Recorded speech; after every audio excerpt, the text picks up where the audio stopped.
Wow, I'm on Etsy now, link in the description. Hey guys, CharrChan here, and today's video I am drawing Yugi and Karibo.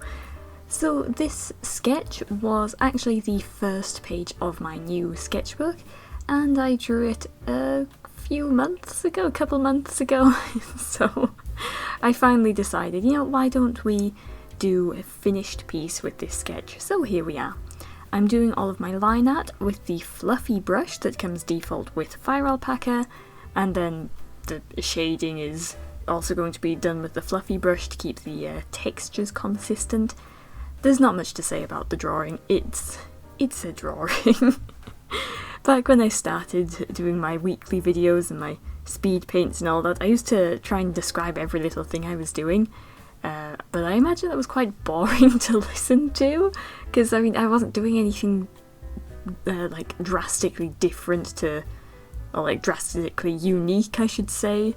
So yeah, I'm glad I finally found that I can just ramble about whatever I want, as I have been doing for the past few years. Anyway, speaking of rambling about things I want to talk about, did we all see that Yugi Muto is getting a scale figure? Not Yami Yugi, but Yugi Muto. Well, actually, Yami is also getting a scale figure to go with the Yugi one, but the point is, the main character of Yu-Gi-Oh! Is Yugi Muto, kind of, like Yami and Yugi are both the main character, but like Yugi is like the namesake of the series, and he is the king of games, after the end of the series, but like, can you believe the main character of the series didn't have a single high quality scale figure? That's like a huge thing in anime collecting areas, is, the pre-painted scale figures. Kind of pricey, but nice quality, usually. And Yami Yugi's got a few, I want to say 3? No, I don't know how many Yami Yugi's got. He's got tons of figures, but Yugi has only had like little trading figures and prize figures, and I own most of those. I think the only Yugi figure I'm currently missing is it Revolvo-Tech or Vulcan Log? Can't remember, it's the like not Figma action figure Yugi. I haven't picked him up yet because he's expensive in the aftermarket, but getting off topic here. Yugi Muto is getting an Artifex J figure. Kotobukiya is making a new Artifex J Yu-Gi-Oh line to, I guess, update the old one, or just have new figures, I guess. So far in the line there's 4 characters that are Kaiba, who I will be skipping. I don't care for Kaiba merchandise as much. Still like Kaiba, but anyway, I'm going to skip Kaiba. There's also going to be a new Joey, and there's going to be Yami and Yugi. Finally a Yugi scale. His pose could be a little bit better, I think. Like, the pose isn't bad, I just wish it was different, I think. I wish he was maybe stood up a bit more upwards, straight upwards. Would have been nicer. Maybe I wanted a smiling expression. But, Yu-Gi-Oh! Figures tend to be very dramatic, and they're all doing the anime card game poses, which is pretty much what Yu-Gi-Oh! Is. But I guess I'm kind of stuck in that I want Season 0 and like early manga based figures, but we're probably not going to get that anyway. But yeah, I'm very excited. I'm hoping they're not going to be too expensive, because figure prices have been going up recently. The yen has been pretty weak, so that's kind of helping, but like, man, I'm kind of worrying about how much it's going to cost. So yeah, but I am excited. I'm very excited.